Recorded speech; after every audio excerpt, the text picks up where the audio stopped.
पत्नी से छुटकारा। बेटा अपने पिता के पास गया और बड़ा परेशान होकर बोला, मैं अब मेरी पत्नी के साथ एक पल भी नहीं बिता सकता। वो मुझे आंखों में चुभती है। कभी कभी मुझे लगता है कि मैं उसकी जान ही ले लूं, लेकिन मैं जानता हूँ ऐसा करके मैं और ज्यादा मुसीबत मोल ले लूंगा। पिताजी, मैं आपके पास आया हूँ, अब आप ही मुझे कोई रास्ता बताइए। पिता ने एक गहरी सांस भरी और बोले, देख बेटा, मैं तुम्हें तुम्हारी पत्नी से छुटकारा दिला सकता हूँ। मेरे पास एक धीमा जहर है जो व्यक्ति को धीरे धीरे खत्म करता है। मैं तुम्हें वो देने के लिए तैयार हूँ, बस तुम्हें मेरी एक शर्त माननी होगी। दरअसल ये शर्त भी तुम्हारे भले के लिए ही है। तुम्हें आज से ही अपनी पत्नी से अच्छे अच्छा व्यवहार करना होगा, उससे प्यार से बात करनी होगी, उसका एक बच्चे की तरह ख्याल रखना होगा, उसकी बातें, उसकी शिकायतें सुननी होगी।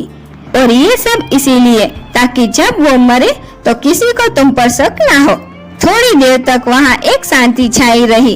फिर पिता ने कहा कि अगर ये सारी बातें तुम्हें ठीक लगे तो उस डब्बी में वो सफेद पाउडर है, उसे रोज थोड़ा थोड़ा अपनी पत्नी के खाने में डालते रहना। बेटे ने वो डब्बी उठाई और वहाँ से चला गया। 30 दिनों बाद बेटा फिर से जब पिता के पास वापस लौटा तो उसकी आंखों में आंसू थे, उसके चेहरे पर गलाने की भावना थी। वह अपने पिता के पैरों में गिर पड़ा और बोला, पिताजी, मैं अब अपनी पत्नी को नहीं मारना चाहता, मैं उसे बहुत प्यार करता हूँ। आप उस जहर का असर खत्म हो जाए ऐसा कुछ कीजिए।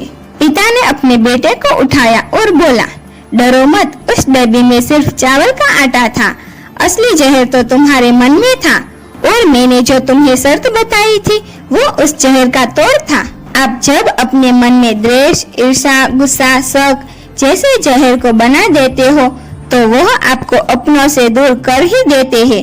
उनसे निपटने का यही तरीका है कि अपनों की बात सुने, अपनों का ख्याल रखे, दया भाव रखे, माफ करना सीखे और ज्यादा अपेक्षा ना रखे। हेलो दोस्तों, अगर आपने अभी तक मेरी चैनल को सब्सक्राइब नहीं किया तो जल्दी से जाके सब्सक्राइब कीजिए और लाइक करें, शेयर करें और कमेंट करें। Thank you.